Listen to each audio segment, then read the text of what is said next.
All right, welcome back to Head Kick Audio. We got a repeat offender. We got Eric Duong, who competes over at RUF 48, August 6th, over at the Celebrity Theater in downtown Phoenix, Arizona. My mans, it's been a while since we last saw you in the rough cage, and you have fought since, but I am very excited to get to call your fight again, sir. So, tell me about your opponent, what he does well, and what we got to keep an eye on. All right, so I think my opponent's name is Mark McKenna. Actually, I have a little bit of history with him. Before I took my first fight at RUF, like a year.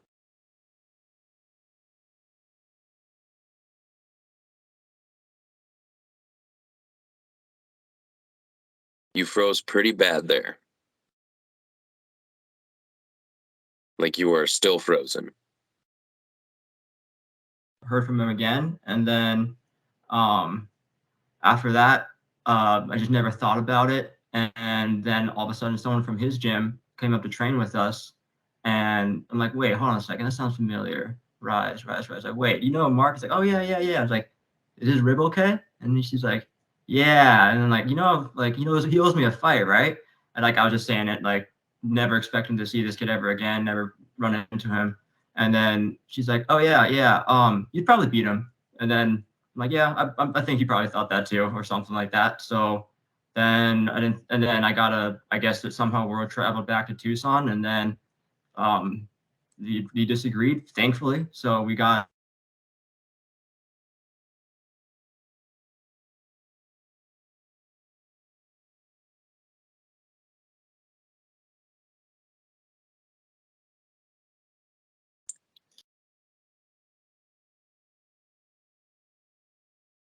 I can say about him. Okay, well you froze up quite a bit on Oh, that, yeah, on that story. So we didn't get to hear what you were laughing about, but it sounds like you guys were previously matched up. He pulled out due to a rib injury. You didn't think you would see the guy again, and now you guys are booked for RUF 48. That's basically the TLDR of it. And the what I know about him is that, like, literally, I'm not trying to like dismiss him, but all I can tell is that he's vegan. That's a big part of his personality, and that's good for him. That's really all I can tell about him. Like, good, not good or bad. That's just the fact, I guess. Okay, well those damn vegans, I'll tell you what. So, talk to me about this camp.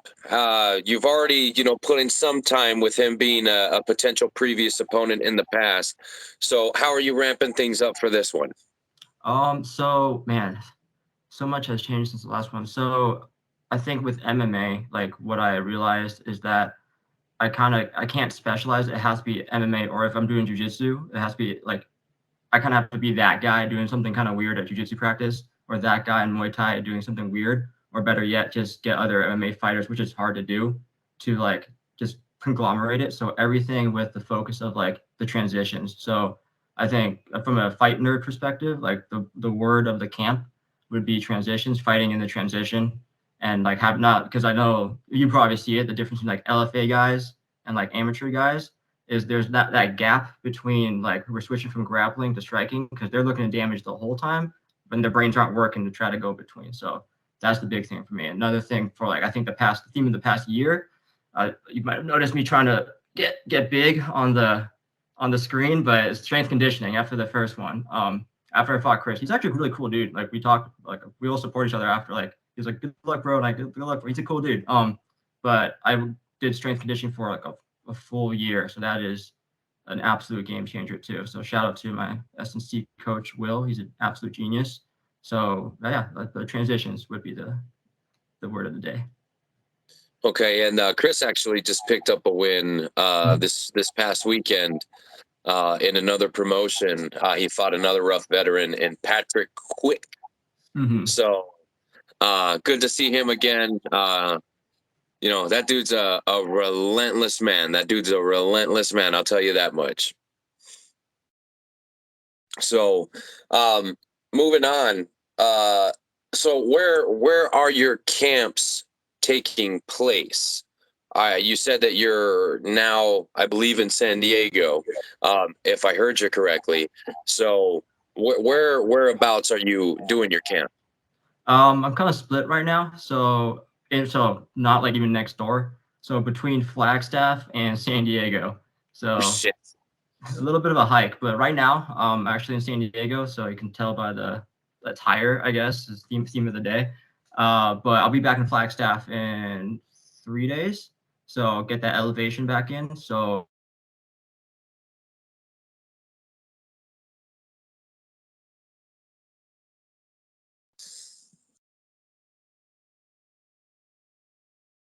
Not sure when he's gonna come back this time, or if he's back. And I heard myself that time. Okay, you back? yeah, I don't know. I have no idea what's going on with Skype right now. No idea either. Okay, so you're in San Diego, but you're coming back in a few days to get some more elevation training. Now you're still doing the EMT thing. How is that, working with this fight career? Well, I get to my coworkers see my ears getting more cauliflowered every time I show up for a shift. So there's that. But it's working great. But definitely I don't do it during camp anymore. So that's great. But I love it, honestly. It's a nice like other world where I don't have to worry about anything other than the job, even like though it's like, not the cleanest thing in the world, but it's kind of like fighting where it's like you can't every time you not like lose, but like have a moment where like, man, I could have done that faster. You can either approach it like I do, where it's improve on it, or you can just kind of quit. So I haven't quit yet for either things. Well, and again, we congratulate you on doing that type of work, because not even congratulate, praise, man, praise you. We praise you. You know what I mean? We're very, very happy that, someone like you is in the field that you're in, doing the things that you do for total strangers, literally total strangers. I have the utmost respect for, everything that you do as an EMT. I think it's, one of the fucking coolest things that a fighter could do. You know what I mean? So Appreciate you, sir. definitely mad respect. Definitely mad respect. Thank you, sir. Appreciate you as always. Um, so I remember last time we didn't get a chance to record it, but we were talking about like how after the recording ends, like that's usually where like some of the best stories come out. But so I just wanted to circle back because I still sometimes talk about it, like your Henry Cejudo Eminem story. So if Henry ever sees this, I'm like, man, like he knows that you don't want to take his M&Ms, man. Yeah, don't touch my M&Ms. I promise you it'll be a mistake. It will be a mistake. So it's actually a nice segue, because M&Ms are edible. I would like to know how you are going to celebrate with your victory meal after you get your hand raised on August 6th. Last year we bonded over definitely two things: having to pee before fights and Taco Bell hot sauce on pizza. I will honor that 100%. Taco Bell hot sauce on the pizza. I think they took out one of the levels, so I'll just put all the whatever they have left, mild, medium, inferno, and then I'm gonna be weird about it. I might put some mayo on it too. So like a slathered up. Ooh, did we lose our bond here? Okay, I'll save the second. Let's do hot sauce first. Hot sauce first, and then I'll go into a dark room and then eat my mayo pizza in shame. It's a Canadian thing, so Yeah, you can have all of that man glaze. That is not anywhere near the spectrum of things that I consider edible. okay, so talk about hot sauce only in front of you at least, and then I'll eat my mayo slice in shame later. You don't even have to say it out loud. Like, you could just keep that to yourself. And I know everybody knows, and they're like, "Oh, this guy's fucking weird. He's a fucking psycho out here." Yeah, I would definitely, if I saw somebody putting mayonnaise on their pizza, I would be like, I'm not fucking with that guy. I am not fucking with that guy. He's seen some shit. Which, as a fighter and an EMT, you've seen some shit. Yeah, here and there, a little bit of column A, a little bit of column B, I guess. Well, still, nonetheless, it's definitely not the norm for, you know, your average Joe. You know what I mean? Your average Joe runs away from a fight, and your average Joe runs away from, you know, the situations that arise in your EMT work. So you're one of those guys that runs towards the fire. You know what I mean? Appreciate it. I think that probably means there's something wrong with me, but I'm okay with it. I'd rather have that kind of thing wrong with me.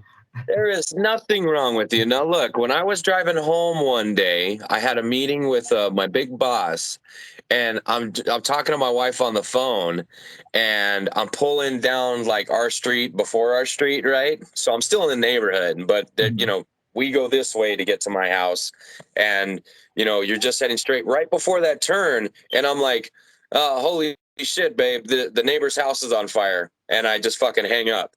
And I fucking run into the fucking house and get the fucking people out, you know, ask them where their spigot is, grab a bucket, dump it out, and then I'm starting, you know, you know, shoving buckets of water on this fire until the fucking the fire department shows up, and then they show up and they're like, "All right, kid, you know, get the fuck out of our way." You know, even though I'm probably twice their age, but yeah, we are that kind of, you know, we're wired the same way. You know what I mean? Yeah, definitely on more than one way, but that's one way to find out, I guess. Exactly. I literally saw a fire and ran towards it because I'm like, holy shit, you know what I mean? If there's a dog in there, if there's a baby in there, children, you know, old ladies, or, you know, people that just, you know, are freaked out and don't know what to do, or people that are passed out, you know what I mean? I don't know what's inside that house other than the fire. So my first thought was, I gotta fucking get in there and make sure nobody else gets hurt. Fucking rights, yeah. Or, you know, in the other sense, because you fought before too, I need to get in there and hurt somebody because it's what I gotta do. So we are. In my case, just get hurt, but you know, tomato, tomato. Yeah. Now, look, so check this out. Your fight goes down August 6th over at the Celebrity Theater. Yes, sir. A great venue. We've been there. You fought in the Celebrity Theater against Yep. Manjapili. So you fought at that theater before. What are your thoughts about being back? I have fought smokers in like I felt like it was in a Sons of Anarchy episode. Like there were like it wasn't even like 3 walls, there were 0 walls. It was in Hail and Dust. I fought in the backyard of the back parking lot of a tire shop, and they burned the tires at the same time. And my opponent had asthma, so we had to stop. So to fight in an actual arena with air conditioning that like Dave Chappelle performed at, Deftones has performed at, like it's at this level, and have a pay-per-view, it's nice. It's definitely nice. So I'm fucking stoked. And I know this past year my circle is extremely supportive. I know like the cliche is like, you know, fight family, blah blah blah. But it really is like, it's not because like most of us are Asian, but like we are, I feel like they're family to me. Like this is like a coincidence. But yeah, so it's gonna be awesome having that support there, or having the support already, and just being able to like live up to it. So I'm fucking stoked. I'm gonna probably fist bump you on the way in, fist bump you on the way out. You know that the slice of pizza that you see is the only slice you need to think about with Taco Bell sauce only. And yeah, I'm gonna put on a show. I'm feeling it. All right. Do you have a prediction on how this fight is going to, let's just say, end? And 2 men enter, 1 man leave. I guess that's my prediction. He's going to go out on a stretcher. I can't say that because I think every time someone says that, like they jinx themselves, and like it has like Uno reverses on them. So No. None of that, please. None of that, please. How about this? 2 men enter, 1 man exits the winner, 1 man exits the loser, because I don't want either of you leaving on a stretcher. yeah. So I respect all shit talking. I don't even probably even like the Skype lagged out conveniently as like I got close to, like I don't shit talk really unless like I have something personal against him. But my little aside jabbing at him probably bugged out. So I have all the respect in the world for him hopping. If he steps in the cage with me, makes the weight. If he doesn't make the weight, if he just shows up 145 pounds and steps in the cage, I don't care. Respect to him. But like, please make weight. Like, Mark, if you're watching this, like, be cool about it. But like, if he gets in the cage, respect him. I don't wish like ill will or anything on him, but I'm gonna be mean in there, and that's my moment to where it's like it's encouraged to just where every time I walk out now, I just think to myself, man, like I'm not like most of these people, and that's what I live for. Just that 10 seconds of like, yeah, I'm deep down inside, I'm fucking different, and now I have the little holes gapped in, and I'm gonna yeah, I'm gonna show it off. Hopefully, we got 9 minutes or less. Well, I will tell you that the boys over at Rise are very well trained. You know, they make weight. They do make weight. Hell yeah. Okay. So I don't think that there's anything to worry about there. I think your opponent is going to come in on weight, and he's going to come in game as shit, and it's going to be a phenomenal fight. And like I said, I can't wait to call the action. I have the best job in the world. You know what I mean? I literally, because as a fighter, you fight, and then, you know, it's over. I get to watch and call fight after fight after fight from start to finish on the card. So yes, fighting was cool, but I dare say commentating might be better.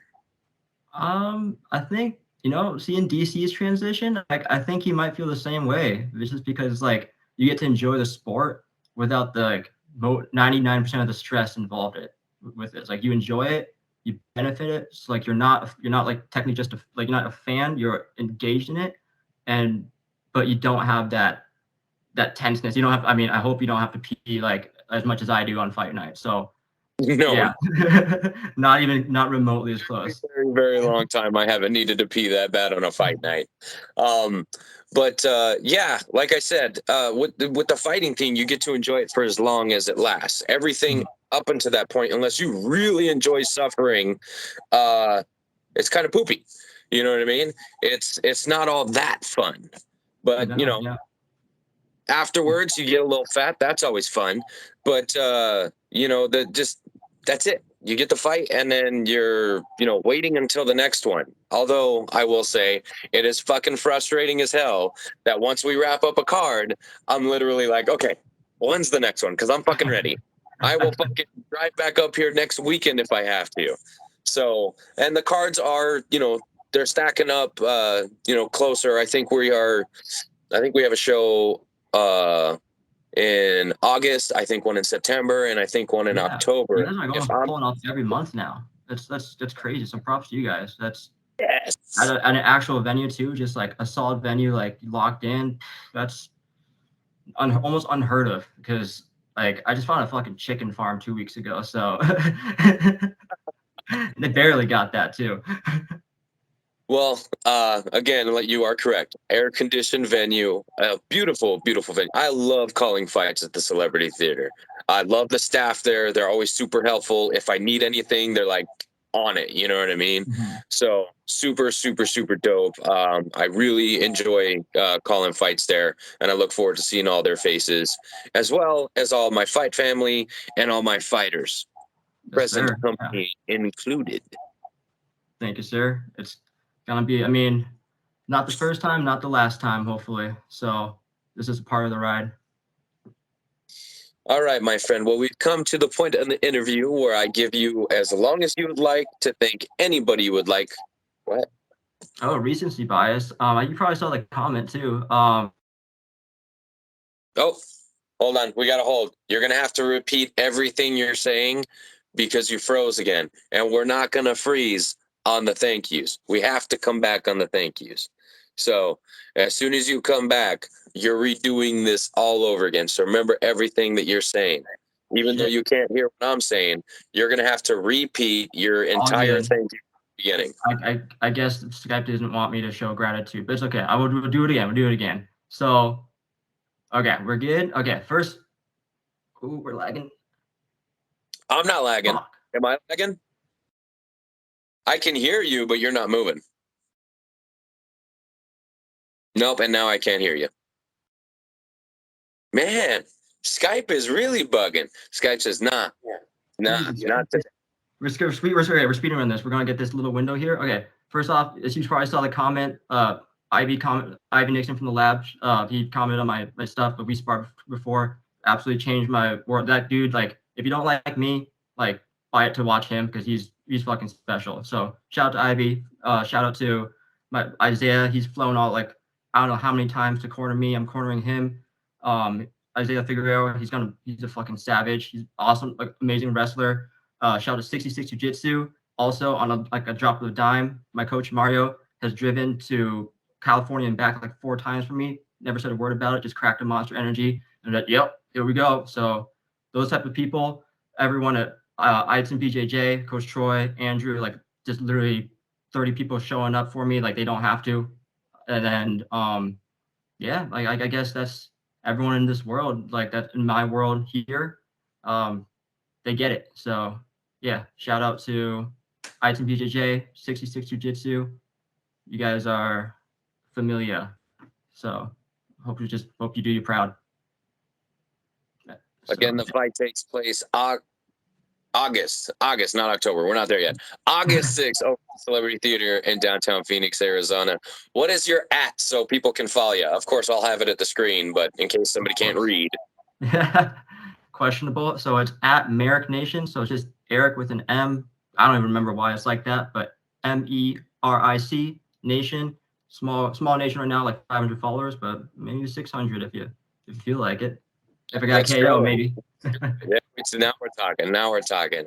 Well, before we get out of here, Ivy Nixon is coming up. I believe I'm gonna travel to Phoenix this weekend. I'm gonna hit. I think it was.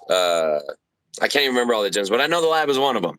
I'm gonna be hitting a bunch of gyms. I'm gonna be doing like something like 12 fucking in-person interviews. So it's gonna be fucking crazy. But Ivy Nixon is one of the most out there, but like most likable people on planet Earth. He is unlike any other person that I've ever met. I love Ivy Nixon, and it sucks because I have to call his fights. So and during my fights, I'm unbiased. You know what I mean? I call the action like I see it. You know what I mean? So liking you guys makes it tough. Mm-hmm. You know what I mean? But it's part of the job, and we just gotta kind of suck it up and deal with it. And afterwards, we can high five and hug and go get a pizza with no mayonnaise. You know what I'm saying? lost some karma points, but It's all yeah. good, brother. It's all good. Yeah, Ivy's the man. Like I said, what is today? The 18th. So 6, we're like 3 weeks away. 3 weeks away. We're getting So close. A lot of salad from here to then. I don't have to, but I did get down to 160. I am 160 as of right now. Shit. You could fight at 125 if you really wanted to. Oh, I know I could. My foot and my off. say otherwise, but yes, I totally could fight at flyweight. All right, my man. Before I let you go, you got anything else?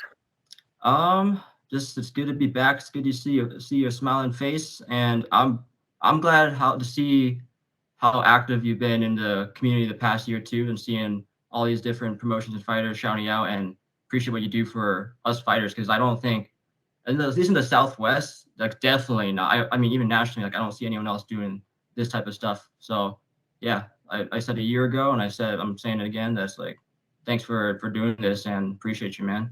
And it helps us keep everything in view too. Like, yeah, we can have this go up. Absolutely, man. Absolutely. And it is my pleasure. Like I said, it's one of the more fun parts of what I get to do. And I enjoy doing it. So no reason to stop. Hell yeah. All right, brother. Well, we'll see you in a few short weeks. All right, my man. Thank you, sir. Use code Duong, DUONG. Get that pay-per-view. Oh, fuck. No. We're still here. What happened? Of course. We're going to freeze right when I forgot to ask you for your pay-per-view code. So when you come back, what is your pay-per-view code? There you go. Because I forgot to ask. There you go. It's just my name. DUONG. Duong. That's all it is. All right. So that means when you're checking out for this pay-per-view, you put in the fighter code Duong in there, and then this man gets some cha-chings, okay? So make sure. And if you don't like him, Ivy. You know what I mean? you got to go somewhere. You know what I mean? So you might as well. But everybody loves you, Eric. You're a great guy, a phenomenal fighter. And like I said, I can't wait to call the action. We'll see you soon, okay? Thank you, sir. See you soon.